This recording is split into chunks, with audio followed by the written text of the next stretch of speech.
200 दिनों में ही हमारी पत्रकारिता को हासिल हुए 50,000 सब्सक्राइबर्स, 1,42,00,000 व्यूज, क्योंकि हमारी ताकत आप हैं। आभार। theLens.in, ना काहू से दोस्ती, ना काहू से बैर। मौका था नई दिल्ली के नेहरू भवन में नेहरू सेंटर इंडिया के औपचारिक उद्घाटन का। इस कार्यक्रम में कांग्रेस संसदीय दल की अध्यक्ष सोनिया गांधी, साहित्यकार अशोक वाजपेयी और प्रख्यात विद्वान प्रोफेसर पुरुषोत्तम अग्रवाल ने हिस्सा लिया और देश के पहले प्रधानमंत्री पंडित जवाहरलाल नेहरू को याद किया। साहित्यकार अशोक वाजपेयी ने नेहरू से जुड़ी दो महत्वपूर्ण कहानियां सुनाई, एक रूस के महान लेखक बोरिस पास्तरनाक की और दूसरी यूगोस्लाविया के नेता टीटो से जुड़ी। इन प्रसंगों के जरिए वाजपेयी ने बताया कि वैश्विक मंच पर नेहरू की छवि एक विश्व गुरु के रूप में देखी जाती थी। नेहरू जी एक बायोलॉजिकल प्राणी थे। उन्होंने कभी विश्व गुरु होने का दावा नहीं किया, लेकिन उनके विश्व गुरु होने के दो प्रमाण मैं आपको देता हूं। बोरिस पास्तरनाक रूसी महान लेखक, डॉक्टर ज़िवागो कुछ लोगों ने पढ़ा होगा, उनको नोबेल पुरस्कार मिला। सोवियत संघ इससे नाराज हुआ। आज रूस के वो यही हैं, तो नाराज हुआ और उसने इजाजत नहीं दी बोरिस पास्तरनाक को स्टॉकहोम जाके नोबेल पुरस्कार प्राप्त करने की, और उनको देश निकाला देने की कार्रवाई शुरू हो गई। इस पर लंदन में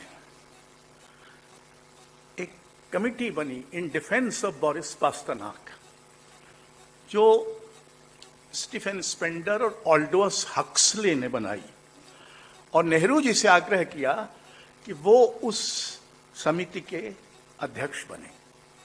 नेहरू जी राजी हुए। उनसे कहा गया कि आपके संबंध चूंकि रूस से अच्छे हैं, तो आप ठुर्चियों से बात करें कि एक तो वो पास्तरनाक को स्टॉकहोम जाने दें, और दूसरा उनके जो देश निकाले की कार्रवाई शुरू हो गई है उसको बंद कर दें। जाहिर है नेहरू जी ने ये बात ख्रुश्चेव से की होगी। ख्रुश्चेव ने पहली बात तो नहीं मानी, यानी उनको नोबेल पुरस्कार लेने नहीं जाने दिया, लेकिन दूसरी बात मानी और पास्तरनाक को देश निकाला देने की कार्रवाई बंद हो गई। यूगोस्लाविया में एक नया थोड़ा गैर मार्क्सवादी चिंतक हुआ, मिलान जिलास। टीटो, जैसा कि अक्सर होता है, जो तानाशाह होते हैं वो दूसरी राय पसंद नहीं करते और दूसरे को ही गायब कर देते हैं। तो वो भी पसंद नहीं कर रहा था, उनको जेल में डाल दिया गया था। फिर नेहरू से कहा गया और नेहरू ने हस्तक्षेप किया और जिलास को जेल से बाहर कर दिया गया। कोई दावा नहीं किया कि विश्व गुरु हैं, लेकिन विश्व गुरु थे।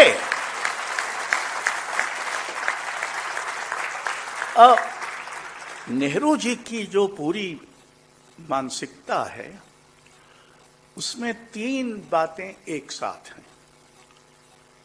राजनीति है, संस्कृति है, आधुनिकता है, और एक और होना चाहिए लोकतंत्र है। नेहरू जी यकायक प्रकट नहीं हो गए थे किसी अवतार की तरह। वो एक मनुष्य थे जिसमें मनुष्यता के मनुष्य होने की सारी कठिनाइयां और संभावनाएं एक साथ थी। जैसा अभी, और उनको कोई चाय बेचते भारत नहीं मिल गया था। भारत उन्होंने बौद्धिक, वैचारिक, दार्शनिक रूप से खोजा था। इसलिए, और ये खोज कोई हवा में नहीं थी, एक पुस्तक लिखी थी, डिस्कवरी ऑफ इंडिया, और उस डिस्कवरी ऑफ इंडिया में उन्होंने जो बातें कही थी उसका संस्कृति की जो पकड़ जवाहरलाल में थी वो उनके समय के बहुत कम राजनेताओं में थी। प्रोफेसर पुरुषोत्तम अग्रवाल ने नेहरू के 1960 के उस चेतावनीपूर्ण विचार की चर्चा की जिसमें उन्होंने टेक्नोलॉजिकल सोसाइटी, आधुनिक सभ्यता और उससे जन्म लेने वाली आध्यात्मिक शून्यता का जिक्र किया। प्रोफेसर अग्रवाल ने कहा, आज वही आध्यात्मिक खालीपन कृत्रिम बुद्धिमत्ता, डीप फेक और तकनीक के बढ़ते प्रभाव के रूप में हमारे सामने और तीखे रूप में मौजूद है।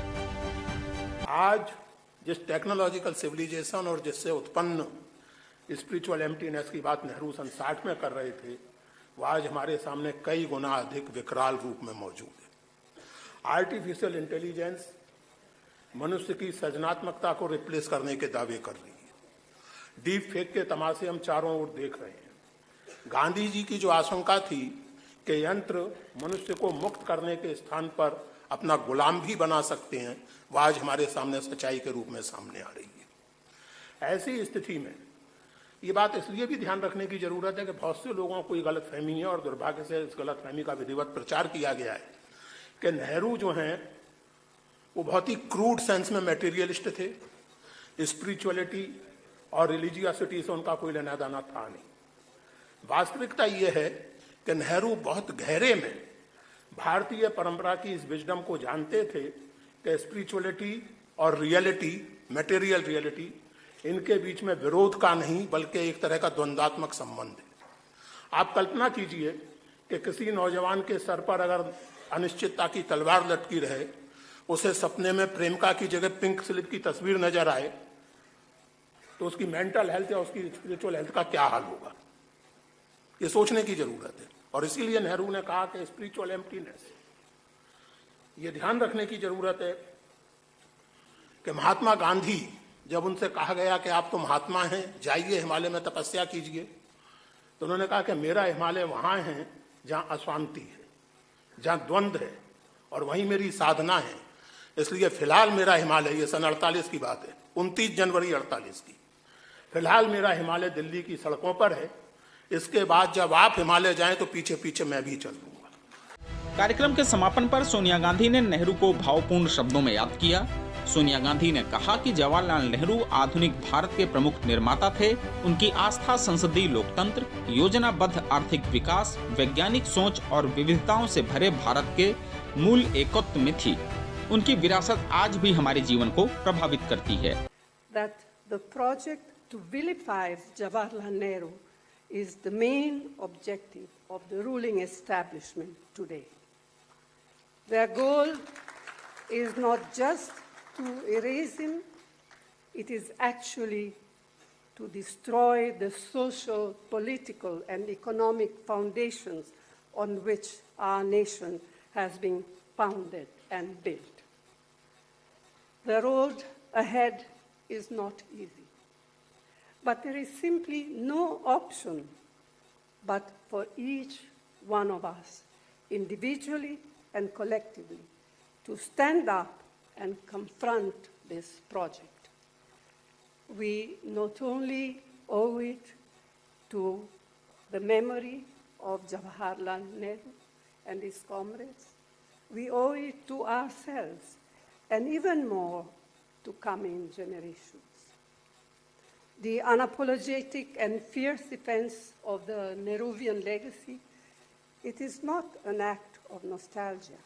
It is a commitment to restoring India's constitutional promise, to safeguarding reason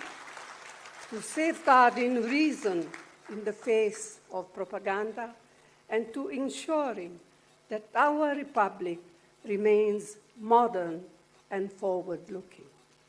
If we succeed, it will not only honor Jawaharlal Nehru's memory, it will ensure that the India he envisioned remains a reality.